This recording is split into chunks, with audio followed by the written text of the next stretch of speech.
Welcome to the party, pal. What up, y'all? Die Hard 2.0 back to bring y'all another video. But I'm here today to tell y'all why I go by Die Hard 2.0. I'm sure somebody out there by now is like, why Die Hard? You know, I know it's a odd name and a lot to live up to. But if y'all paid attention to my profile picture, that picture is a real picture of me. I got my neck slit open with a box cutter by someone, and by the grace of God, I lived. Thank you, Lord. But yeah, that's a real picture of me. So I'm gonna try to give y'all a backstory on my life a little bit and who I am, and try to be a little brief about it, but also give y'all the details y'all need. So bear with me, please. So and also forgive me if I'm not, using perfect English or whatever that, I got GD. But anyways, so someone tried to kill me, y'all. I'm gonna get straight to the point. Someone tried to kill me. Not recently. About 8 years ago when I was 24. It's about 9 years now, yeah. I'm 33 now, so when I was 24, someone slit my throat with a box cutter. And by the grace of God, like I said, I'm here still. They went over my jugular. They hit my windpipe, but didn't sever it all the way. I had blood in my spit. When they went over my jugular, they didn't hit it. Luckily, they went through my skin and my muscle, but didn't go deep enough to hit my jugular. The doctor said if they would have applied another pound of pressure, that I wouldn't even made it to the hospital in time before I bled out. So it was a miracle that I even lived through what I went through.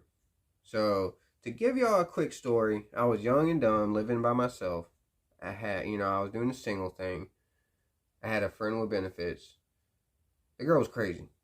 I'm gonna just be real with y'all. The girl was crazy and I ain't know. So we're chilling one night and she's like, hey, lay back. Let me rub your chest. And I'm like, all right, cool. So when I lay back for her to rub my chest, she's rubbing my chest, and then I feel a slight, or something going across my neck, and I hear this. So I go like this, and there's blood on my hand. So I had a full-length mirror, and I hop up and I look in the mirror, and my neck's flayed open. And I don't know if y'all can see my scar. My beard needs to be trimmed right now, so I'll post pictures of me when I woke up from surgery, which is the picture y'all see on as my profile picture. And then when I shave, I'll give y'all pictures of my scar. But yeah, she slit my throat. I saw my neck filleted open. So then she hops across my bed and shuts my door and tries to block me in so I could bleed out, y'all. So I apply pressure to my neck and I'm trying to fight with her. And then I remember I had my 380 in the closet. Now, keep in mind, it was a bullshit 380. Cobra FS 380. If y'all ever see it, don't buy it. I got it, just young and dumb. It was the cheapest gun I saw at a gun show, and I grabbed it. Don't do that. Don't make that mistake, y'all. But anyways, it still saved my life. Gun still saved my life, and even though it was some bullshit. So I pulled a gun out. I'm holding my neck. I didn't have my mag in the gun. Being dumb, still getting used to my gun. So I'm fighting with her with my gun, and I was hoping that I could still scare her, and she starts grabbing the gun, and we're fighting with it, and I only got one hand.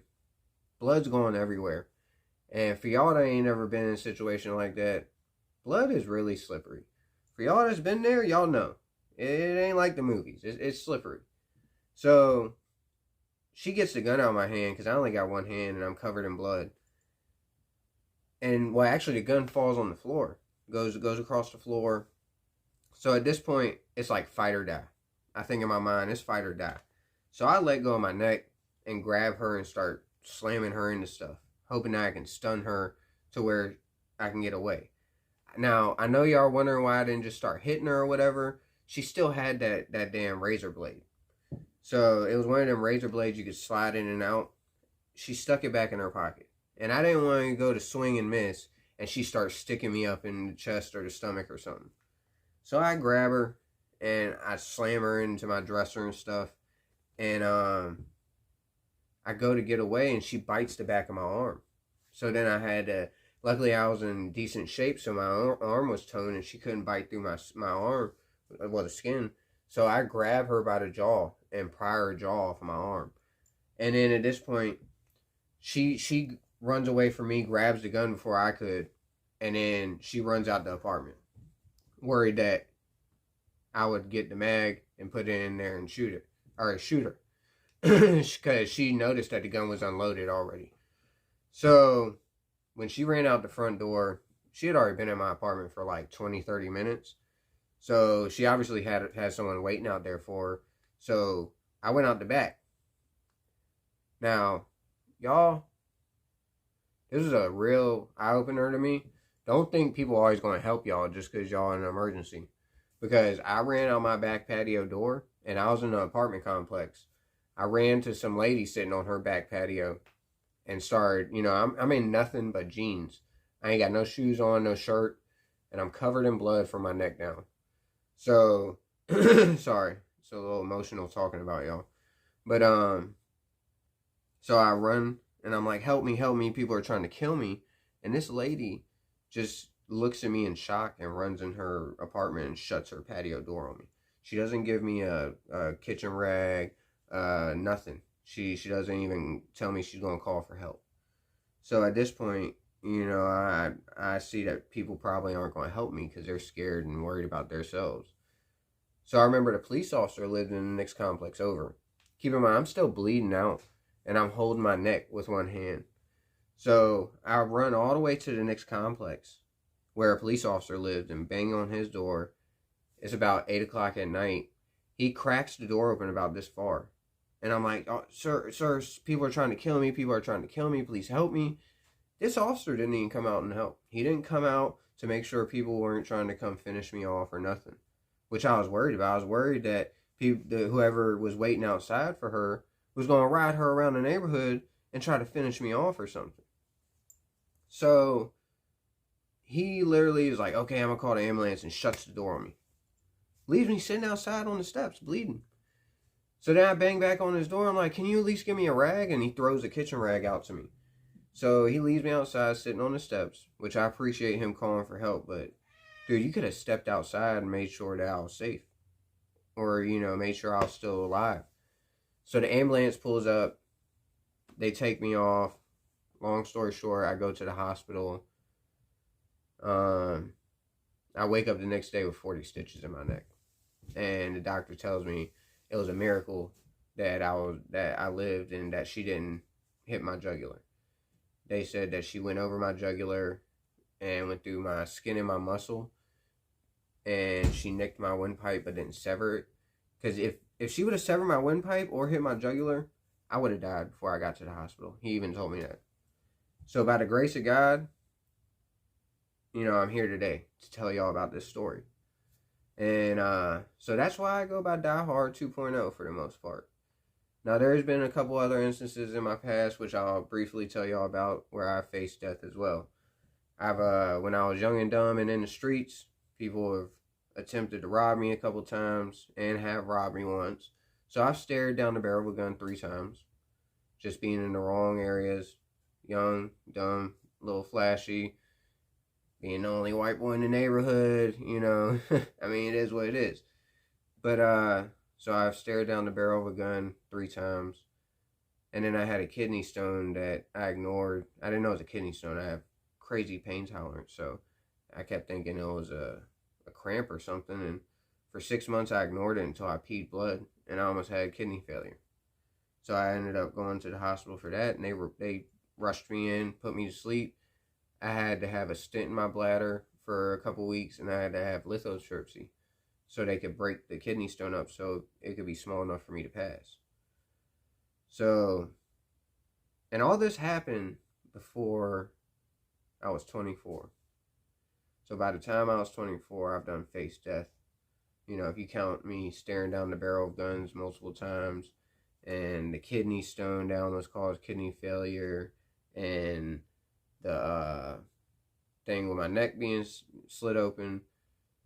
I mean, that's 5 times right there off the top of my head. I can count that I've done faced the Reaper and walked away from it, thankfully. So, I like to think that I'm very resilient and tough after everything I've been through, as we all do. So I go by Die Hard 2.0, that plus, I can relate to the original Die Hard because I'm not former, military. I'm not anything special. I'm not in crazy physical shape, nothing like that. But, if it comes down to it, I'm going to fight for my life and I'm going to come out. So, yeah, I figured it suited me, But yeah, that's my story. And now, I love my guns. That's why I'll always be a 2A advocate to the day I die. Now, they're my comfort blanket. They make me feel safe. And now I keep them blickies sticky all over me, you know what I'm saying? Sticky with the blicky. I always got them everywhere.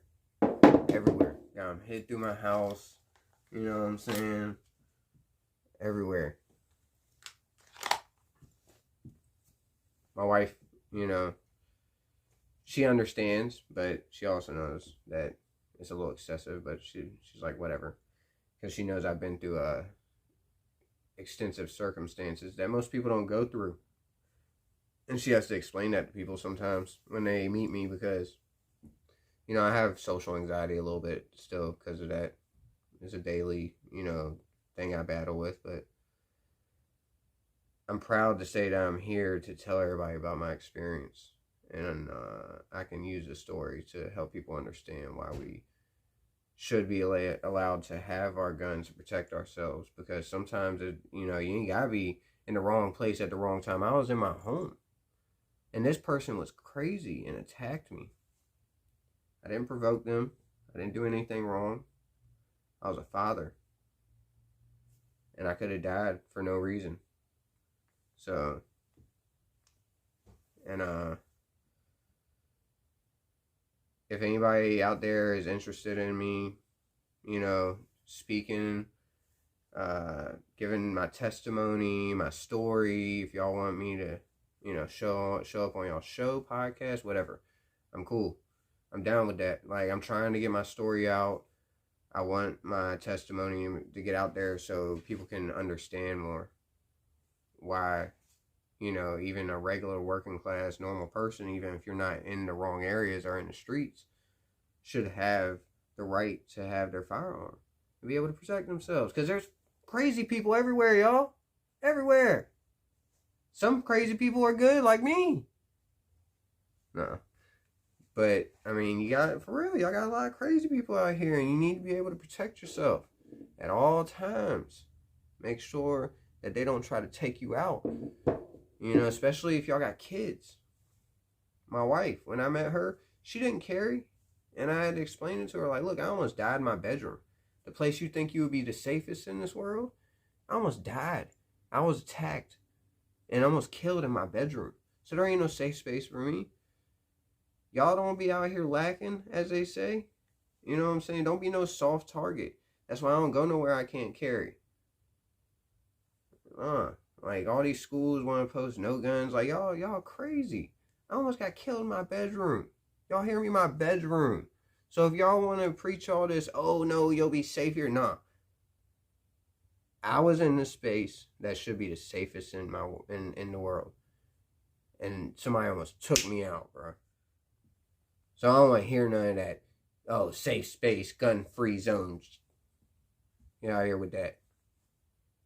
Y'all want to preach that? I'll shut that story down real quick with my story. But so yeah, y'all please like and subscribe. Maybe y'all understand a little bit more why I'm doing this channel. This is my passion. I love guns. They're my comfort blanket. I do all my stuff legal, legit, by the book. For any of y'all out there wondering. So please support me so I can do this. I want to open some kind of business. I've been coming up with ideas. But yeah, like and subscribe, y'all. Peace.